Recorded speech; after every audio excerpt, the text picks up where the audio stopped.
Welcome to this Beyond Encryption tutorial. In this demonstration, we'll look at various ways that you and or your clients might interact with Mailock, the secure email system provided by Beyond Encryption.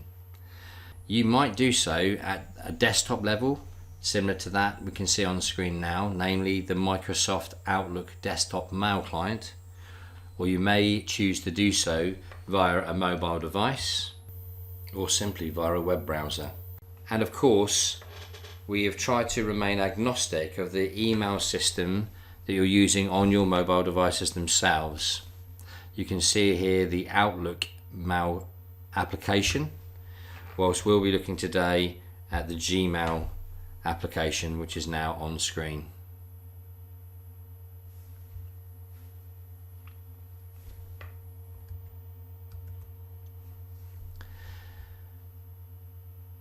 Beyond Encryption provide adapters that enable a very tightly integrated user experience. Looking at the Outlook desktop in front of you, you can see that having installed the Mailock add-in, a blue button appears in the ribbon. And of course, at any time you can press that blue button in order to author and send a secure email. Let's firstly look though how the system interacts with the normal email flow.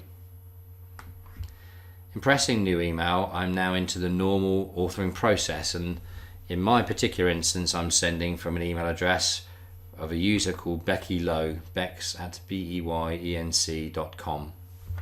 Of course, when I start to type in the intended recipient's email address, Outlook offers up assistance and a pull down menu that I can select from of parties with whom I've previously corresponded. Of course, while very helpful, this can lead to inadvertently sending an email to the wrong person. In this particular instance, I'm going to add in a subject header of test secure email.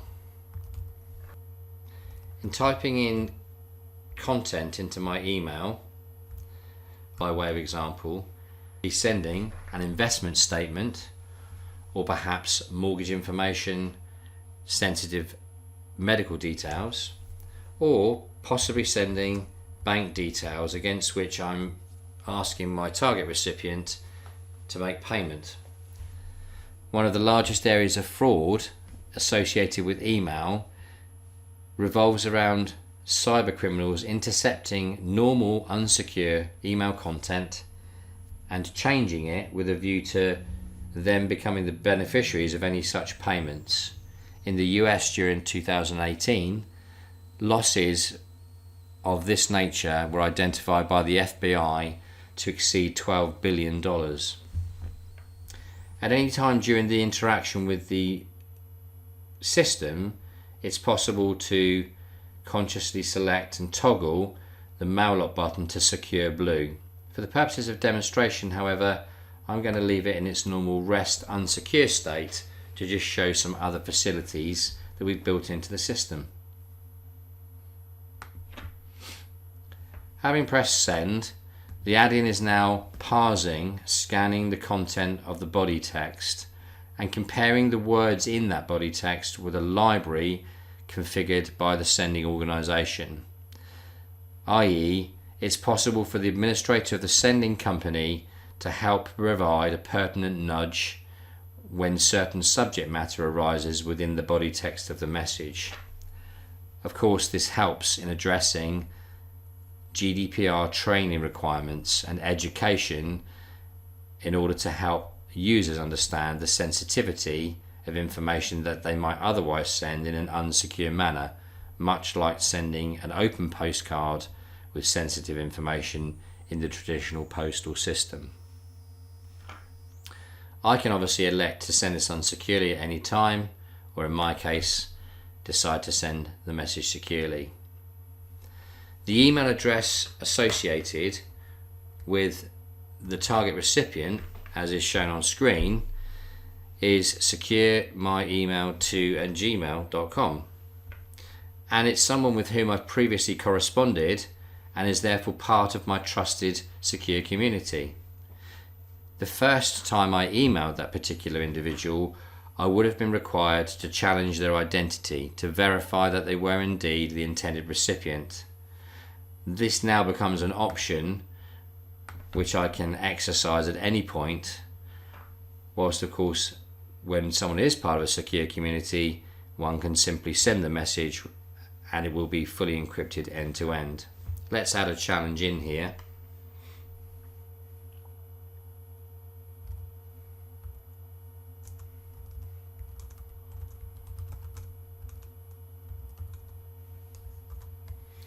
Now, of course, that question really isn't something that is secure enough, given that so many people might use my particular style of phone.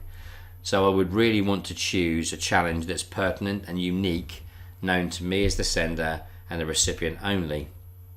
Future iterations of the system will enable the sender to send a text directly from this interface to a known mobile phone number of the recipient, which would then provide a code that will act as the gatekeeper for this message.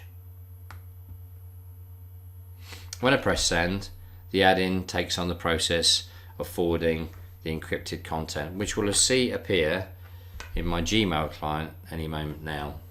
There it is. The email that was sent by Becky over here from the desktop has taken on the livery, the branding of the sending organization. This is a configurable aspect within the admin suite that's provided for the administrator. Before we open the message here, however, you can see I'm within the sent folder of the sender's infrastructure, and you can see that the email I sent is living in that sent items folder in an unencrypted form. This is by design and is in fact an option that exists within the configuration aspects in the ribbon at the top of the Outlook system. If I open that email, the message lives not as a blob of encrypted AES-256 data, but as an unencrypted MSG file, and as such the system behaves in exactly the way one would expect it to had we sent the message in an unsecure manner. Namely, the message is available offline and should be reflected within any CRM, client relationship management integrations.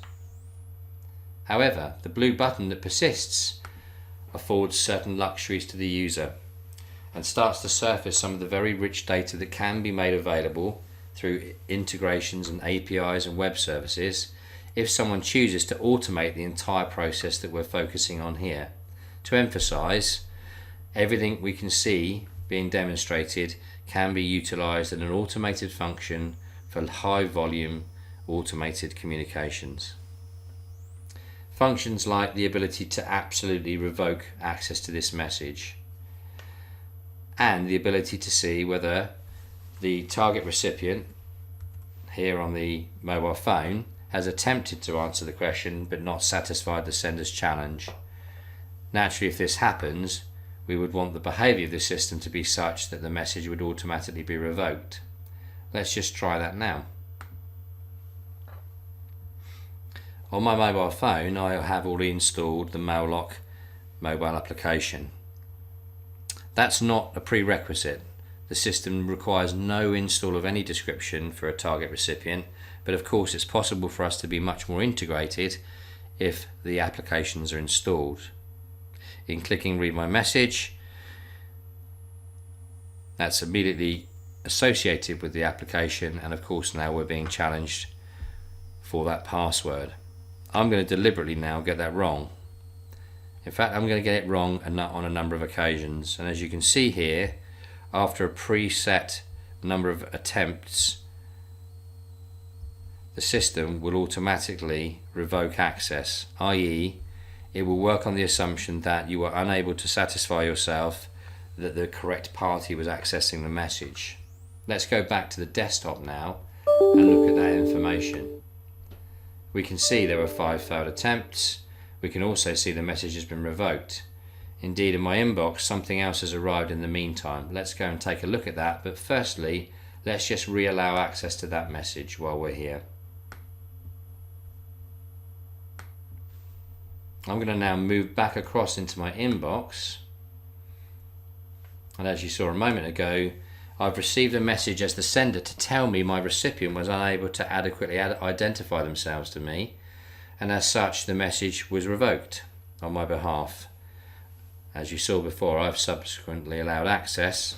So let's now take a look again at the mobile phone, this time typing in the correct password, albeit perhaps with the wrong capitalization and some gaps included. It's possible for us to remove those potential errors when the data is being entered here. So we're looking for the textual content in this particular configuration to be correct. And assuming I've got that password correct, I can now read the message. Of course, you may not be operating in a mobile environment. You may be working within a webmail environment, such as this one we can see here. Here's that same message. And in fact, that message lives again in the inbox of my Gmail account, enabling me to click on read my message. And of course, I'm now faced with the same challenge. As long as I'm able to meet the sender's challenge, I'm able to read the message. And as the recipient, I can also save that for myself in my mail client, and I can reply. Let's do that now from the web.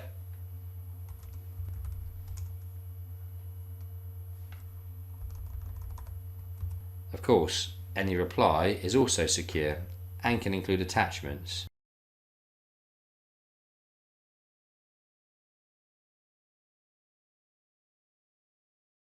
Let's go back now to the desktop. Of course, we received through an email confirming that the message was satisfactorily opened, having firstly identified the recipient. And what I'm waiting for now, and there it is the reply. Of course, that reply now can be accessed within Outlook without having to visit another website by simply double clicking. This all happens quite quickly, but in essence, the encrypted message is retrieved to the desktop. Verification takes place between the parties to ensure that they are connected and verified, that there are no other security measures being layered over the message. And when I double click the message in my Outlook, it's retrieved and drawn back to the screen. Indeed, that message now lives as an MSG file within my Outlook system, thereby fully integrating with your client relationship management system.